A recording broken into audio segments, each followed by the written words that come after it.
మహాగణాధిపతయే నమః. ఓం గురుభ్యో నమః. ఓం శ్రీమాత్రే నమః.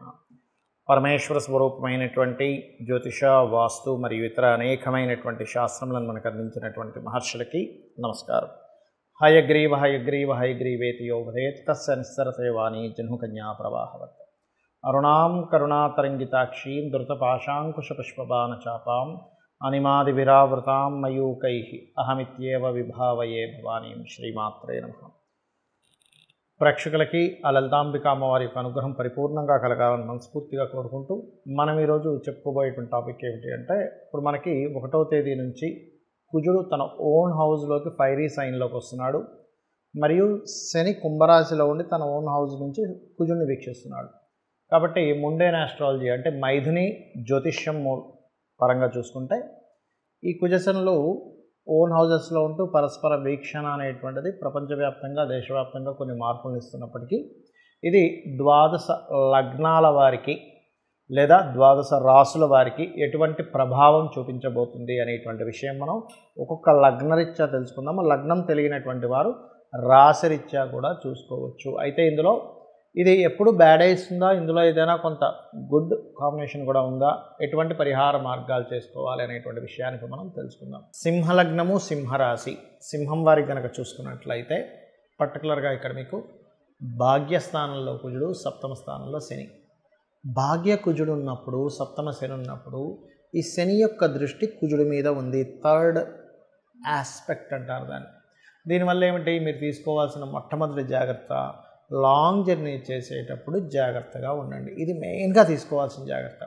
లాంగ్ జర్నీ చేస్తున్నాము, కేర్ఫుల్గా ఉండాలి. అలాగే రెండవది ఏమిటి అంటే, ఇక్కడ కనుక చూసుకున్నట్లయితే దీంతోపాటు ఈ సప్తమ స్థానంలో శని ఉన్నందుకు సర్వసాధారణంగానే సప్తమంలో శని ఉన్నప్పుడు ఏంటి, గోచారంలో కొంచెం వివాహ నిర్ణయాలు కానీ పార్ట్నర్షిప్స్ విషయాలు కానీ లేట్ అవుతూ ఉంటాయి.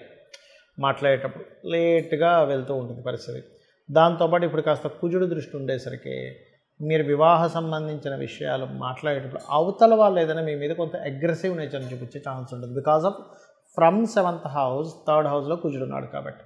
సో అటువంటి అగ్రెసివ్ నేచర్ వాళ్ళల్లో కనబడడం వల్ల మీరు కొంచెం వెనక్కి తగ్గడం, లేకపోతే వాళ్ళ అగ్రెసివ్ నేచర్కి మీరు కొంచెం ఏదైనా మాట్లాడడం వల్ల ఇద్దరి మధ్యన విభేదాలు రావడం అనేటువంటిది వివాహానికి ముందు వివాహ సంబంధాలు ప్రయత్నం చేసే విషయంలోనే జరుగుతుంది. లేదా జీవిత భాగస్వామితో కూడా అటువంటి ఘర్షణలు జరిగే ఛాన్సెస్ ఎక్కువగా చూపిస్తున్నాయి. అలాగే మరొక విషయం ఏంటంటే, మీ యొక్క జీవిత భాగస్వామి యొక్క సిబ్లింగ్స్కి విదేశీ యోగాలు కలుగుతాయి ఈ కాంబినేషన్ ఉన్నప్పుడు. అదేవిధంగా కొద్దిగా భాగ్యస్థానంలో భాగ్యాధిపతి ఉన్నందుకు ఏదైనా కాస్త లాంగ్ జర్నీ జాగ్రత్తగా ఉండమని చెప్పాను. కాకపోతే శక్తి దేవత ఆలయాలకు వెళ్ళడము, క్షేత్రాలకు వెళ్ళడము, నరసింహస్వామికి ఉపాసన చేయడము, ఇటువంటి వాటికి చాలా బాగుంటుంది. అందులో ఎటువంటి సందేహం లేదు. కాకపోతే మీరు కాస్త ఎవరికైనా ప్రాపర్టీ రిలేటెడ్ సంబంధంగా మీరు ధనం ఇవ్వడం కానీ ధనం తీసుకోవడం కానీ ఇటువంటివి చేసేటప్పుడు మాత్రం కాస్త జాగ్రత్తగా ఉండండి. బికాజ్ ఆఫ్ 4th లార్డ్ వెళ్ళి అగ్రెసివ్ సైన్లో ఉంటూ శని దృష్టిలో ఉన్నాడు. 4th హౌస్ అంటే ఏంటి, ప్రాపర్టీస్, ఎడ్యుకేషన్ ఇట్లాంటివి. సో అటువంటి విషయాల్లో మీరు ఒక్కోసారి చూడ మనకేమవుతుంది, ఏదో ప్రాపర్టీ తీసుకుందాం అనుకుంటాం, వాళ్ళకి ఏదో మనీ ఇస్తాం, తీరా చూస్తే వాళ్ళు రిజిస్ట్రేషన్ చేస్తారంటారు, ఏవో కారణాలు చెప్తూ ఉంటారు, అదేదో పర్మిషన్ రాలేదంటారు, ఇంకోటి ఏదో చెప్తారు. మనం డబ్బులు కట్టే ముందు ఇవేమీ చెప్పరు, డబ్బులు కట్టిన తర్వాత చెప్తూ ఉంటారు. అటువంటి ప్రాబ్లం ఏమైనా ఉందా, జెన్యూన్ పర్సనా కాదా, ఇవి ఖచ్చితంగా మీరు నిర్ధారణ చేసుకోండి. అదేవిధంగా మీరు చేయాల్సిన దేవతా ఆరాధన, ముఖ్యంగా ఇందాక నేను చెప్పినట్టుగా శని కుజగ్రహాల దగ్గర దీపారాధన చేయడము, గోవుకి బెల్లము, బీట్రూట్, క్యారెట్స్ తినిపించడం, ఇవి చేయండి. అన్ని విధాలా బాగుంటుంది. ఇక్కడ పర్టికులర్గా ఈ కుజుడు శని ఓన్ హౌస్ అండ్ శని యొక్క దృష్టి, దీనికి మనకి దీంతో పాటు మనకి సంవత్సరం క్రోధినామ సంవత్సరం అయింది. దీన్ని కరెక్ట్గా మనం అబ్జర్వ్ చేసినట్లయితే క్రోధినామ సంవత్సరం అయిన రోజు మనకి మంగళవారం అయింది. సో మంగళవారం వచ్చినటువంటి క్రోధినామ సంవత్సరం, దానికి అధిపతి, ఈ సంవత్సరానికి అధిపతి కుజుడు, తాను బలపడుతున్నాడు. ఇది గుర్తుపెట్టుకోవాల్సిన అంశం. ఏదైనా ఒక చూడండి, మనకి కామన్గా బయట పాలిటిక్స్లో కానీ బిజినెస్లో కానీ ఏదైనా ఒక సెక్టార్ వాళ్ళు కనుక బాగా బలపడ్డారనుకోండి, వాళ్ళు ఏదైతే కొన్ని నియమాలు, నిబంధనలు వాళ్ళైతే కొన్ని ఏవైతే పెట్టుకున్నారో, క్లాజెస్ ఏవైతే ఉన్నాయో వాటిని ఇంప్లిమెంట్ చేసేటువంటి దాంట్లో వాళ్ళు ఎలా ఉంటారో, ఏదైనా ఒక గ్రహానికి కనుక ఆధిపత్యం వచ్చి ఆ సంవత్సరం ఆ పలానా గ్రహ సంబంధంగా ఏదైనా ఆధిపత్యం కనుక వచ్చినప్పుడు అది స్ట్రాంగ్ అయినప్పుడు దాని ఫలితాలు బలంగా ఇస్తుంది. కాబట్టి ఈ క్రోధినామ సంవత్సరంలో ప్రధానంగా ఈ కుజుడు 45 డేస్ ఎప్పుడైతే ఈ యొక్క మేషరాశిలో ఉంటాడో 1వ తేదీ నుంచి దాదాపుగా 45 టు సంథింగ్ 45 డేస్ దగ్గరలో ఉంటాడు. ఉన్నప్పుడు ఇది ఇచ్చే ఫలితాల్లో ముఖ్యంగా మనకి గొడవలు, గందరగోళ పరిస్థితులు ఎక్కువగా ఇస్తాడు ముండైన్ ఆస్ట్రాలజీ పరంగా. అంటే ఏంటి, ప్రపంచవ్యాప్తంగా యుద్ధ సంబంధమైనటువంటి పరిస్థితులు, అల్లర్లు, గొడవలు, ఆవేశాలు, వీటితో పాటు ప్రకృతిలో ఎటువంటి మార్పులను ఇస్తుంది ఇది అని చెప్పి చూసుకున్నట్లయితే ఒకటేసారి భౌగోళికంగా తీసుకుంటే ఒక దగ్గర చూస్తే విపరీతమైన ఎండలు. మనం గతంలో కూడా ఒక వీడియోలో చేసాం, 50 డిగ్రీలు దాటినా ఆశ్చర్యపోవాల్సిన పని లేదు అని. యాజ్ ఇట్ ఈజ్గా అలాగే జరిగింది. 50 డిగ్రీలు దాటింది కొన్ని ప్రదేశాల్లో, మన వీడియోలో చెప్పినట్టుగా. దాదాపుగా ఇది ఒక నెల రోజుల క్రితం చెప్పిన అంశం ఇది. సో 50 డిగ్రీస్ దాటినా ఆశ్చర్యపోవాల్సిన పని లేదని ఏదైతే అన్నామో, ఇప్పుడు చూస్తే జూన్ మాసం వచ్చేస్తుంది. సో జూన్ మాసంలో సర్వసాధారణంగా ఎండలు తగ్గి వర్షాలు పడాలి.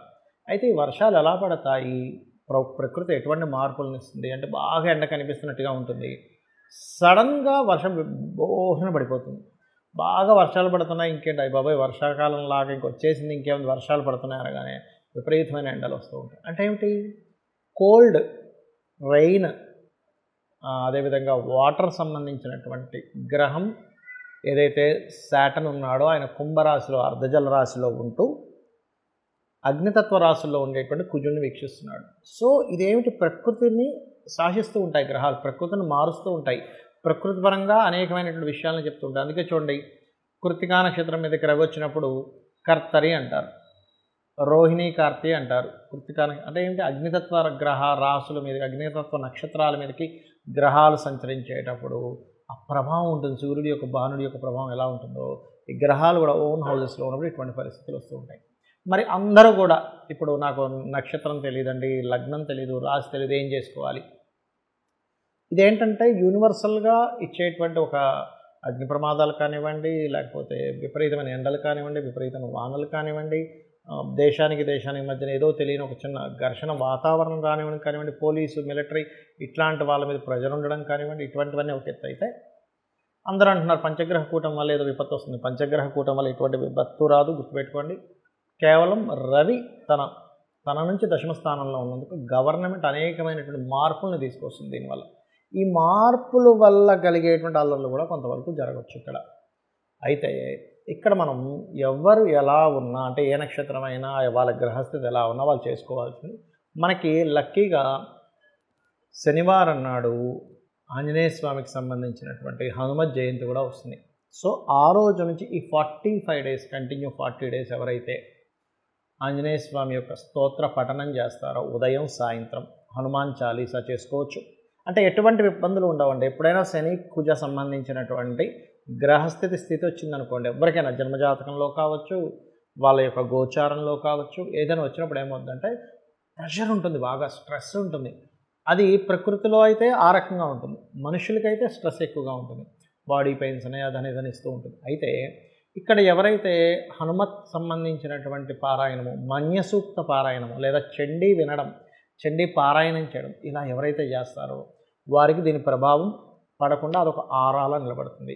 ఏమంటే నాకు హనుమాన్ చాలీసా చదవడం రాదు, నేను అంత పూర్తిగా నేను చేయలేను అనుకునేటువంటి వారు ఒకటే గుర్తుపెట్టుకోండి, సింపుల్గా ఒక మంత్రం చెప్తాను. ఇది పరాశర సంహిత అనేటువంటి గ్రంథంలో ఉన్నటువంటిది.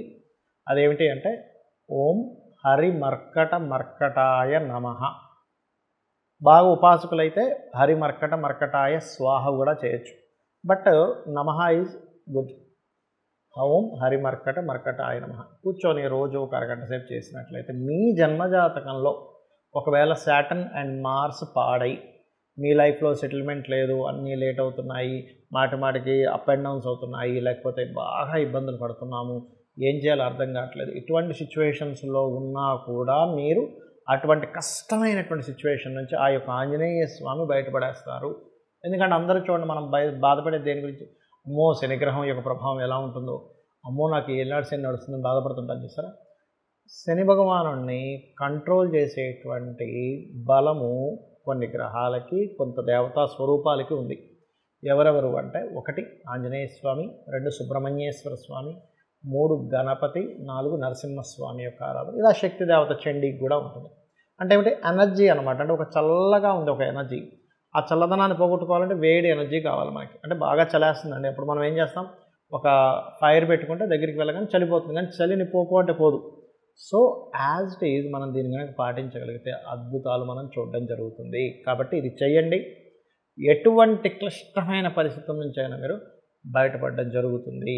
కాకపోతే కొంచెం ఈ కుజశనుల వీక్షణ ఉంది కాబట్టి కొద్దిగా ఈ అల్లర్లు ఎక్కువగా జరుగుతాయని, లేకపోతే గతంలో ఎప్పుడైనా చూడండి ఈ బాంబ్ బ్లాస్ట్ ఇట్లాంటి ఏదైనా పరిస్థితులు ఉన్నాయని ఏమాత్రం అనుమానం అనిపించినా వాటి జోలికి వెళ్ళకండి. శ్రీమాత్రే నమః.